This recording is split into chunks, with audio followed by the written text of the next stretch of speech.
prize.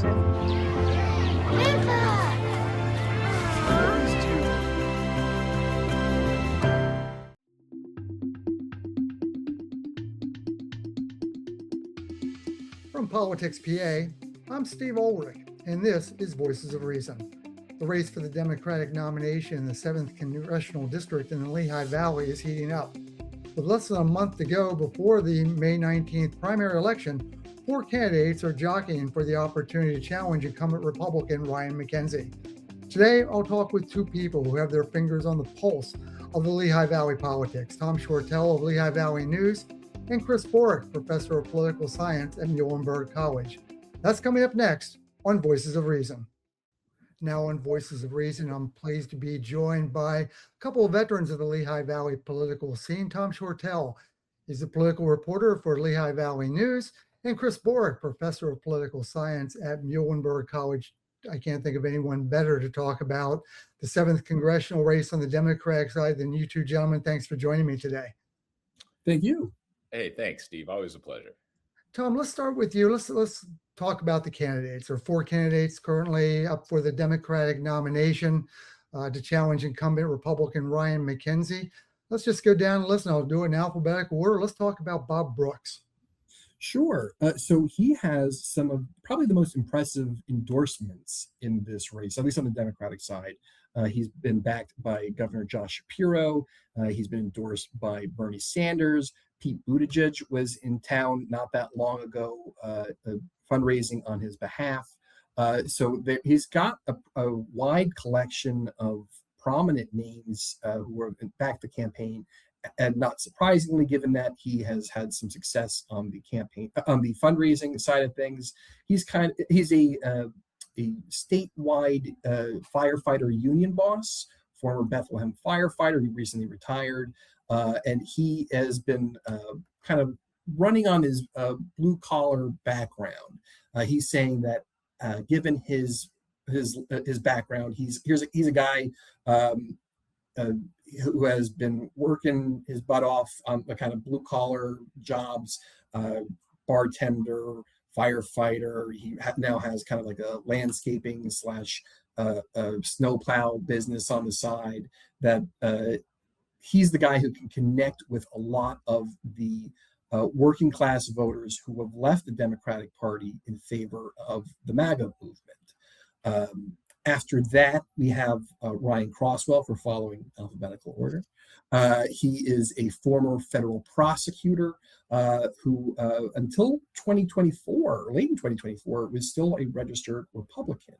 But he moved to the district after resigning from the Justice Department in early 2025. He testified in Congress about what he saw as these kind of quid pro quo deals being made. He was part of a unit that was prosecuting Eric Adams, the mayor of New York, on a corruption deal.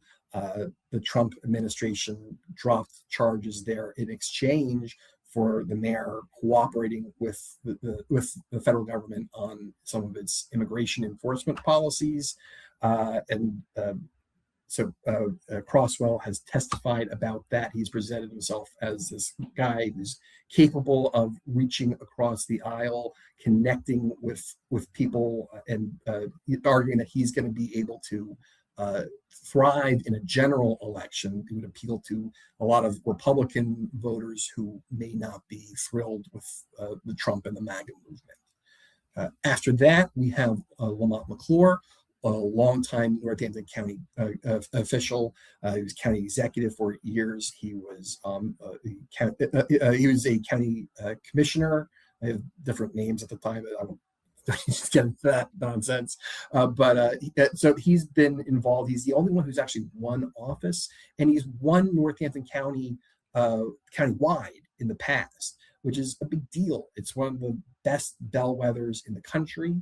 So he's presenting himself as this proven commodity, a guy who has won this race before, who has run against MAGA candidates and won.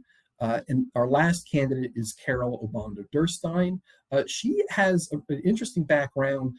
She's kind of had every job you can think of under the sun. She worked for She worked for former Senator Bob Casey. She has worked for PPL. Her job was at different points where was like community outreach. She's focused a lot on helping seniors lower their utility bills. She has she's worked she's been a community college professor. She worked for Head Start, I believe, like early childhood. So she's been very active in the community, but not necessarily front and center in a political role before this. She's also the only woman and only Latina in a district that has a growing Hispanic population. Allentown is minority majority. Or did I have that backwards? I might have. So she is arguing that she can connect with this voter base that will carry the day in the end. Chris, Tom did an excellent job of talking about what the candidates are pushing forward about themselves and their credentials. But just like in any political race, there are also warts on all of these four candidates, aren't there?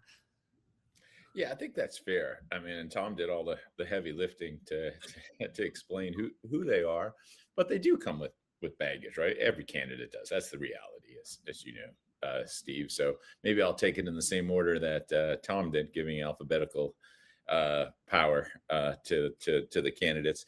So Brooks, as you mentioned, he's got I think his lane, right, is this lane that's kind of the working man, populist, everyday Lehigh Valley resident. That's a nice match, right? And he's got, in addition to that, he's got kind of the organizational and institutional structures of the governor's endorsement and Bernie Sanders and all those endorsements. So it's a pretty powerful match, and he's got some money to do it. But the potential baggage that he has, first of all, you know, hasn't run for office before. So I think navigating a pretty high profile, expensive race is new territory for him. There has been, if you read, you know, including Tom's work and other local work, some personal family situations with finances that seem to have dogged him for a while. And I imagine if I'm Ryan Mackenzie, who's the Republican running in this race, and his even the opponents in the primary are going to call attention to that, to kind of diminish his standing, to say, well, maybe he sells himself as an everyday local guy, but he's got some everyday problems that we might want to think about, and that could possibly undermine his reach, if you will, to voters. So I think that's a challenge. Crosswell's challenges are pretty clear to me. He wasn't a Democrat very long ago, and he's running in the Democratic primary, and we know often that's a challenge, right? You got to sell yourself as why should I vote for you when you weren't even part of this party? Now, I don't know if that's debilitating on its own, but certainly you have to make a case what brought you here, and I think he's spending some time doing that. You know what, and to make that connection. The other thing is, as Tom noted, I think he's got tangential connections to the Lehigh Valley. So when you think about things that might connect you to voters in a Democratic primary, your history in an area, and your history with the party, and both of those are scant. So if you're looking for negatives on that campaign, I'd probably focus you there. If we go to Lamont McClure, right, as Tom said, he's won races. He's the only person on the ballot that's won. Northampton's a big share of the 7th Congressional District. The problems, I think, for him is that he was early into the campaign, kind of seen as maybe the Democratic front runner, and he's never been able to get a ton of momentum in this race. And what are the metrics of that? Money. He hasn't been able to raise the types of revenue that we're seeing raised by the two candidates I just mentioned. And that's put him in I think, a bind. He's known in Northampton County. I guess there's some crossover effect into places like Lehigh County, but you still have to make your pitch to voters that might not know you that well, and including Carbon County, which is added to the district. We could talk a little bit about that. He has some connections to Carbon Counties, his roots there, that he might be able to build on. But I think it's been hard for him to find momentum after coming out of the block, I think, as someone that people had expectations for. And finally, Carol Obando-Derstine.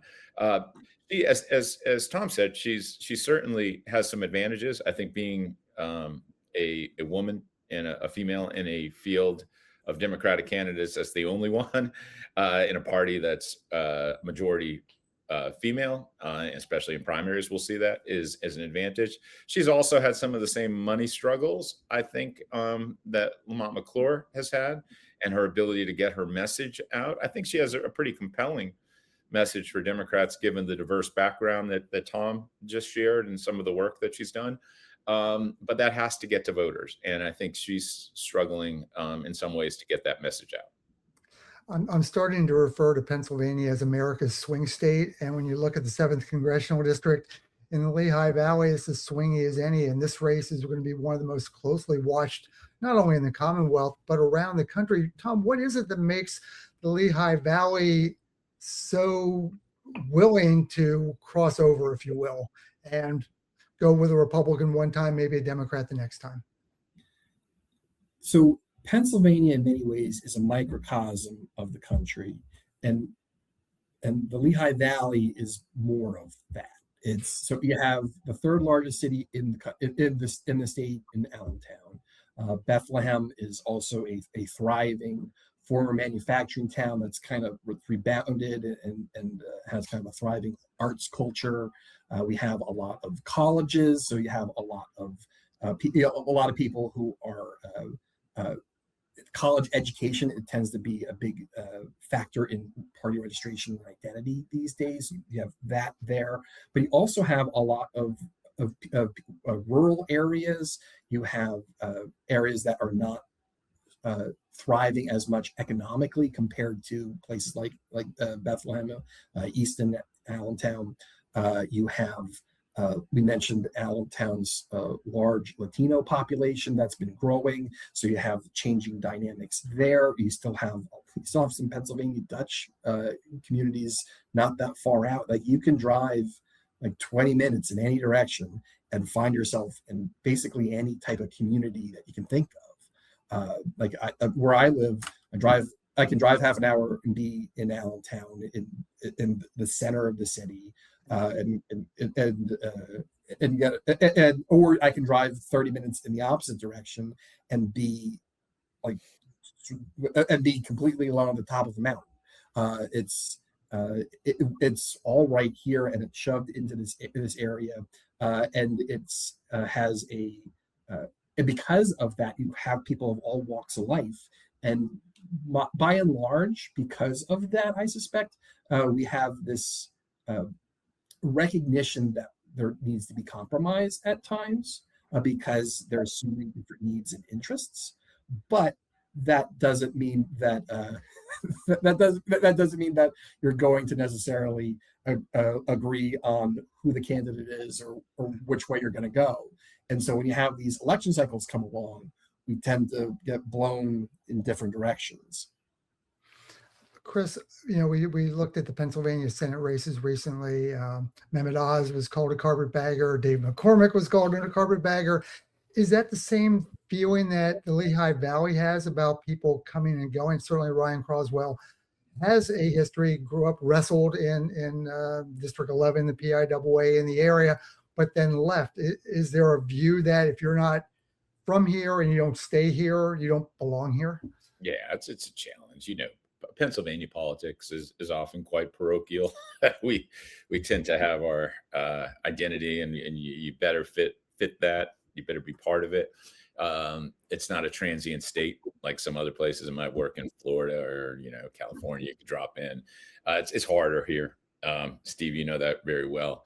And I'd say the Lehigh Valley fits that description. It's been a changing. The things that Tom talked about, demographics of the area have changed dramatically over the last 30 years. It's not the same place it was, and maybe have some of the same cultural dynamics that it would a quarter century ago, but it still has a sense of place, right? And the district does. I think so. Very much value that sense of place, and fitting into it is part of the puzzle to connect. And so if I'm Ryan Crosswell, that's a big hurdle. It's a really big hurdle to sell that, hey, wrestling is big here. I'll give it that. I live in Nazareth, which is like a wrestling town. So we look at the lens of things like that as a connection point. And if I was him, I'd sell that, but I don't know how far that goes even in the Lehigh Valley, given that you haven't spent much of your time here. I mean, we've seen various degrees. You mentioned with state politics, Steve. I think it really hurt Oz. It didn't end up killing McCormick in last races. I think McCormick had the better sell point than Oz for a connection to Pennsylvania. Mehmet Oz's was bizarre, and say that he has any connection to the state. McCormick had some roots, and I think Crosswell's got a challenge there. You look back at 2024, in some respects, you say maybe it was Donald Trump's coattails that carried Ryan Mackenzie across the line. Right now, you start looking at the 2026 gubernatorial race in the state. And right now, if you look at the most recent polls, Josh Shapiro has nearly a 20-point lead over Stacey Garrity. This is for both of you. Were you surprised that Shapiro, among others, came out early and really backed Bob Brooks, a candidate who has never run for political office before? I'll take a stab. I'm interested to hear what Tom says. No, I wasn't all that surprised, because Josh Shapiro is a good politician. He's always scanning the horizon and seeing where his actions might benefit future elections, campaigns coming up. He knows, right, with the union connections that Brooks has and his place and past support for him, to build that bond in a race like this, by making that endorsement and those connections. I think strategically he knows that's probably beneficial not only to Brooks but to him, and the governor's good at identifying those opportunities. And so I wasn't all that surprised. It was a little earlier probably than I thought, but I think he wants to make those connections. I think he's not only looking, we've talked about this before, at 2026, he's looking beyond that, and to imagine Brooks is successful in this race, and even if he's not successful, to have that kind of connection that you were there for a union guy, that doesn't hurt. Tom? So yes and no. Once Brooks entered the race because Shapiro told him to enter the race. It wasn't a matter of he's going to get the endorsement or will he get the endorsement. He entered the race with an endorsement by the lieutenant governor. That's not going to happen unless Josh Shapiro gives it his blessing. So so I guess the bigger question is it surprising that Shapiro would push a candidate or encourage a candidate to jump into a field? And when Lamont, we mentioned that Lamont had entered the race very early, trying to stake a claim, and it hasn't worked out the way I imagined he thought it would. But Bob Brooks endorsed Lamont McClure, and then a few months later was the candidate with major backing.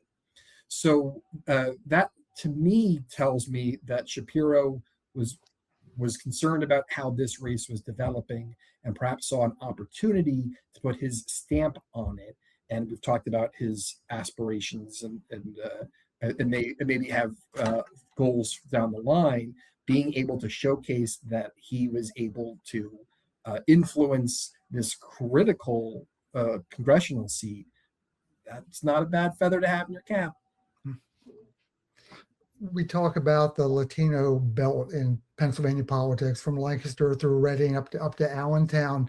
Certainly, Obando-Derstine has the chops to make her case as the only female and the only Latina in the contest. How important is the Latino vote in the Allentown, Bethlehem, Easton area these days? So that demographic is kind of a sleeping dragon politically. They've become a massive part of the population, but getting them to show up on elections has been a consistent problem. Like we just had a special election in House District 22. It is safely blue seat, not terribly competitive, but it's also like the heart of the Latino community in the Lehigh Valley, and like turnout was 7%. Now, granted, it's a special election; it's not going to be good. It's the middle of February, but 7%, like that's just bad all the way around. So I think that if she's able to successfully mobilize that population, and if they back her, that could be a tremendous boost to her campaign. However, a lot of politicians have tried for that strategy in recent years and haven't seen the success they were hoping for. Chris? Yeah, Steve, I agree with Tom. It is, it's that group that we look at in terms of its size, its scope, particularly within a Democratic primary, and you say, wow, that could be impactful. And then you bring in the dimensions of the race we just said, and we have one Latina candidate. You would think this could be a confluence of factors that really advantage her. The two issues is, first of all, her making that pitch, getting out there, identifying, making herself known and available to those voters. Takes money, takes time. Those have been some challenges for her campaign. And the other is realizing those votes on election day, which not only, in the Latino belt that you described, not only in this race has been, I think, challenging historically. It has, right? We look at the percentage of the voters in that category, we look at the turnout, and they don't line up. And we keep waiting, right? When is that race when is it gonna click? If it clicks here, that's a great advantage for her. And I do think I'm going to come back again to the gender factor. So when you have a primary election, you folks know that you lose that big Q, the D or the R next to your name, which is the easiest thing that Americans look for when they make a decision, especially in this hyper polarized era. So you take that off the table. So how do you vote? How do you vote in a primary like that? You say, well, maybe on policies. There's not a lot of policy difference between these individuals, not gigantic policy differences. So what do you vote on? You vote on name recognition. Do I know this person? Have been around? Have I voted for them before?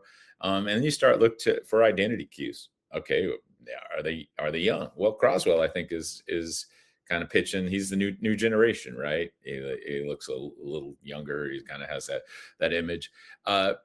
You look for other things that might identify you based on gender or ethnicity, and I think Carol's advantage is there if she could reach that group. She is a Latina. I think her story, as I said before, kind of background is really compelling if she can get that message out. And she's a woman in a field of men in a Democratic primary. So that doesn't guarantee you anything, but if I'm looking at this on paper, I say those are advantages. Just a matter if she could really realize them by reaching voters.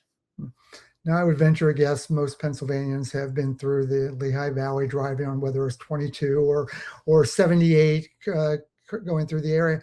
Not many of them perhaps have gone to Carbon County, and Carbon County presents a little bit of a different view of the district perhaps than the metropolitan areas of Allentown, Bethlehem, and Easton. Chris, I'll start with you. What is it about Carbon County? Is it just more rural? They look at things differently. Why did Carbon County go so strongly Republican back in the last election cycle? Yeah, it's great, Steve. And Carbon County is the smallest of the three counties. There's a little slice of Monroe County too, but largely 3-county district, the Northampton, Lehigh, and Carbon, which was added, by the way, after the last redistricting, which made the district a little harder for Democrats. And it probably cost Susan Wild her seat in Congress last time. If it was the old district, she would have won. Carbon County is more Republican. It's more rural. It's got that legacy effect. If people know where Carbon is, kind of the northwest of the Lehigh Valley, and more associated traditionally with kind of the coal region coming down from the Wyoming Valley into Schuylkill County in that section. It's got more of that heritage, and it was at one time pretty Union Democratic mining kind of community and pretty democratic, like a lot of those places in the Commonwealth. That's changed, especially during the populist shift during the Trump era, and become really strongly Republican. And it's a reach for Democrats to get at. What's important to look at is, yeah, Democrats aren't going to win. The Democratic candidate is not going to win in the general election in Carbon County. Yeah, I'm going brave bet on my part, right there. But it's margins, how you can do, right? So you get somebody like Josh Shapiro, who, if you compare his performance in a place like Carbon County to some other Democrats, did a little better. And that's all you really need, right? Now, in a primary, it'll be interesting to see. There's not a ton of Democratic primary voters up there, but in a competitive race, where would those voters break? Would they see somebody like Brooks and kind of that profile that he's trying to craft as a natural fit there? As I mentioned, Lamont McClure has roots there that he has been heralding, and that maybe there's some connection points there. So it's a little bit of a wild card in the Democratic primary in a place like that. Again, not with a ton of votes, but could be impactful. Tom, what do you think? Yeah. So as Chris said, I'm sorry, you guys getting me? I thought I was answering. Yeah, we're good. Okay. Sorry for the lag there. I think that it's a reach for Democrats, but in the primary, like I said, it's just a matter of taking every advantage you have. Like Lamont is theoretically the native son there. Brooks has been talking about his ability to connect with these MAGA, these folks who have switched over to the MAGA side. I'm not sure if that is going to appeal to that crowd or not. It remains to be seen, and it very well could be. But I don't know if those guys are coming back at this point. That's an argument I think that needs to be proven still. On the whole, I don't know how important it is in the primary. Like Carbon County's population is roughly the equivalent to the Easton Area School District, which is like it's not a small fraction of Northampton County, but it is significantly smaller than the main two counties here. And so this might be an opportunity to make room on the margins. Like Susan Wild in the last race, like she had a couple of like foot and mouth moments, like talking about going up to educate the voters in Carbon County. That's not how people like to be talked to, and she got hit pretty hard in Carbon, perhaps more than you might have expected, and lost as a result of it because she narrowly carried Northampton County. She won Lehigh, but not perhaps by the margin she would have hoped for, and so Carbon mattered a lot in the general. And so here, I think it's a matter of, it's more important at this point, I suspect, is getting up there, making inroads, limiting the loss for the general, and getting up there and doing that now. That's what I suspect is the real importance at this point. Last election cycle, Ryan Mackenzie defeated Susan Wild by, I think it was 6,000 votes total. Wild has come out and backed Obando-Derstine. Does the former Congresswoman have much sway? Does her voice have weight when you look at the Lehigh Valley area? Chris? I think so. Or Tom, or whichever. I think she has some weight. She won 3 times, 2 of them very contested after the district was redrawn. I don't know if she's like I wouldn't describe her as a political boss. It's not like what she says goes, but she's, I think, still well regarded in Democratic circles. I just don't think that her endorsement alone is going to be enough to sway people, particularly when you have bigger names like Pete Buttigieg, Bernie Sanders, and Josh Shapiro putting their thumb on the scales. Yeah, I agree. I think it helps. Steve, I think Congresswoman Wild's still well respected within Democratic circles, especially those that might engage in local politics. I think she has a cohort of pretty loyal supporters that liked her a lot and were very disappointed when she lost. That might want to channel some of that into get out the vote organizational strength on the part of Carol. Again, if you told me like which endorsements would I want the most this time, I'd probably pick somebody like Josh Shapiro in a Democratic primary in Pennsylvania. So I think it's an asset. Just how big of an asset it is, I'm not sold. It's gigantic, but again, in a race like this, crowded field, uncertainty, maybe a little bit of turnout boost by some energized voters that respect Susan Wild could certainly help. We've already seen in the last quarter over $1 million was raised, brought into the district by all four candidates. How well does that money stretch in the Lehigh Valley? Is it all going to be focused digitally? Is there still room in the Lehigh Valley for television advertising? Where does the money go that's been raised? Yeah, you could see, I'll jump in on this, Steve. If you're watching TV up in the Lehigh Valley, you're starting to see the ads really pop. Tom's focused a lot of good stuff on the money story. I'm sure you could share the details, but I'm seeing the realization of this in the campaign right now. Ads by Brooks and Crosswell are starting to pop up. It's not a cheap place, as you probably know, to campaign. We're in the Philly media market. So if you want to get on kind of big news programs, nightly news, those areas where we still see a lot of ads targeted to voters, it's not cheap. You got to go through the Philly prices. There are some places in the Lehigh Valley, of course, like WFMZ and others that you could also target, and they're really important. But yeah, it's not cheap. And you know what? They're raising a ton of money. And they're starting to use that money in the race. And you're seeing that on a day-to-day basis increase almost every time I flip on the TV and I'm watching we'll talk sports later if we want, but a sporting event, those ads are popping up. So I've cut the cord on pretty much everything. I don't live on a reporter's salary, so I can't afford these luxuries here. But I'll be honest, the ads I'm seeing most of right now are Ryan Mackenzie's, or at least his political allies putting them out on his behalf. Now, I know that there are spots that have gone out, like Brooks has been emphasizing his endorsements. I've been told by colleagues that Crosswell has been inundating commercial breaks during the Phillies games.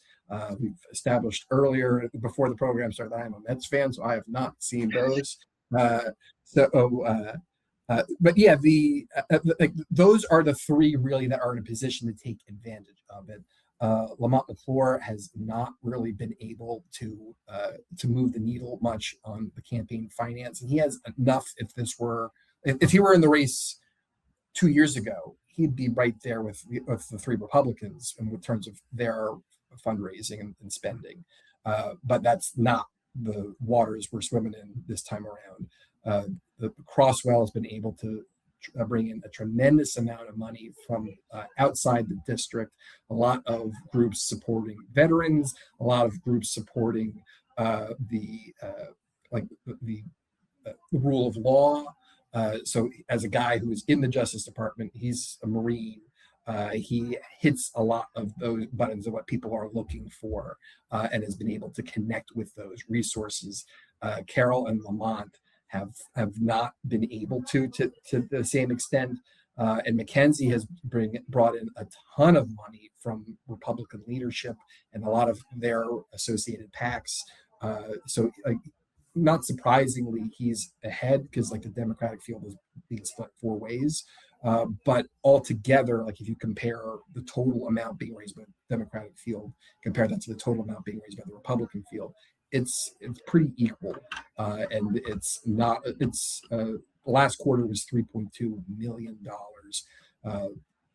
When the race in 2024, the election spending reached $30 million. That was a record, and we're ahead of that at this point.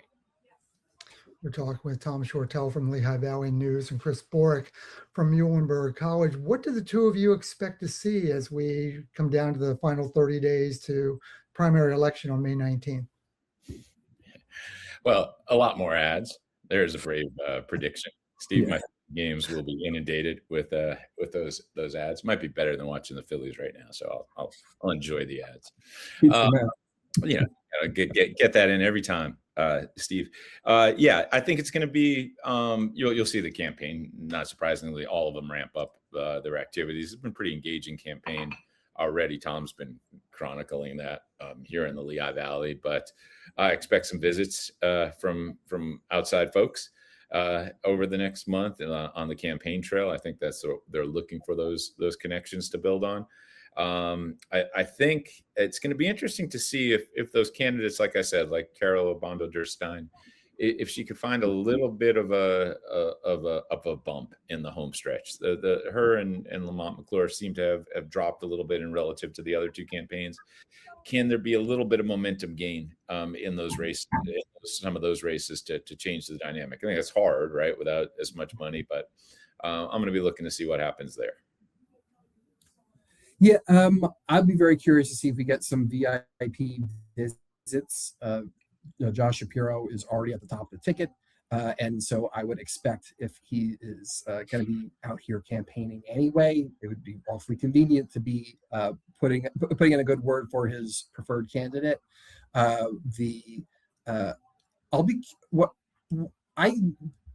hesitant to make any predictions because I don't know how people. I honestly don't know. This is like all the candidates. None of the candidates have a perfect pitch. All of them have a little bit of warts, and I think it's going to come down to their willingness. Are people willing to back Crosswell, who on paper hits a lot of things that people like around here? He's a guy who maybe doesn't have some of those same partisan ties, but can he get through a Democratic primary in a district that he's lived in for a little over a year at this point, and doesn't per se have the easiest sell? Like culture, I know we were talking before that he's from Pottsville. People in the Lehigh Valley don't consider that part of the Lehigh Valley. And so he can make that pitch, and he did wrestle here, and there's huge wrestling culture here. I don't quite get it as an implant. But like that can go a long way. And I get the impression that the more voters he makes connections with, the more people are willing to consider him. But I don't know if that necessarily means they're going to vote for him. And Brooks may be in an opposite position where he's been in the Valley a long time. He's also not a native, but he's lived here for decades, and he has all these endorsements, and he hits a lot of the things that people like, but he has there's a lawsuit against him, and I think the more people hear about that, they might not be like, I think they're still considering him. He still has a lot of things going for him, but I think he's kind of at the opposite end, where the more people see him, the more they might have second thoughts. And so I'll be curious to see how much of the candidates will be seen, who they'll be seen with, and how much they'll be able to get their word out in the cases of Lamont and Carol, because they have they have to rely on those grassroots efforts at this point. That's the way that they're going to win this race, if they're going to. Gentlemen, we'll get you out here on this one. I'm not going to ask you to make a prediction because Tom's already said I don't make predictions, but I will ask this. With 4 candidates, the likelihood of someone winning 50% is probably nil. If you were to I'd make a guess on what percent will win PA-07, what would that be? I'd use the 40 mark, Steve. I think about 40% wins. That would be if we're going sports today, over or under, 40 is my number. Not 40 and a half. Okay. I'll give you that on the weekend. There you go. Tom.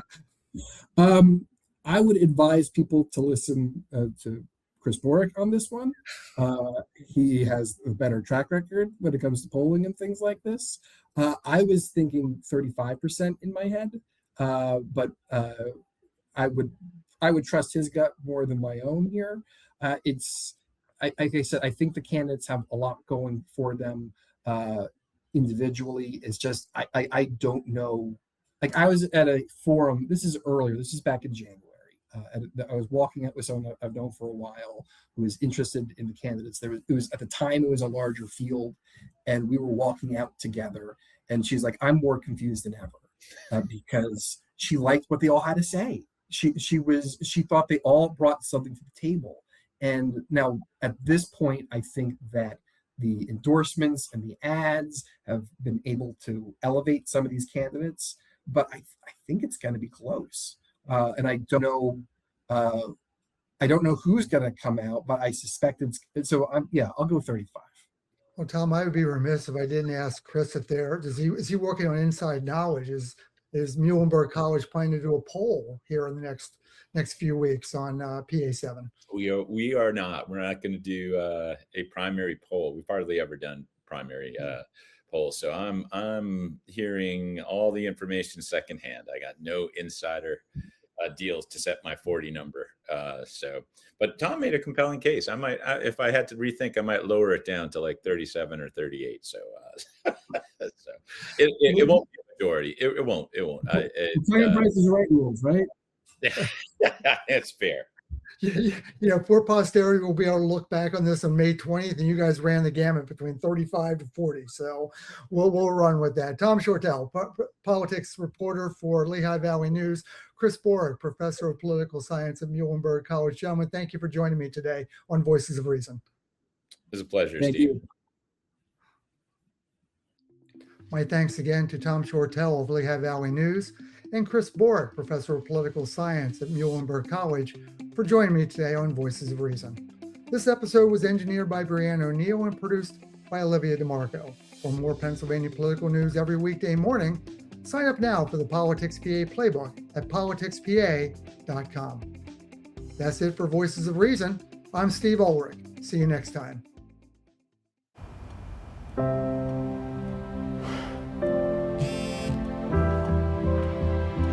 Surprise.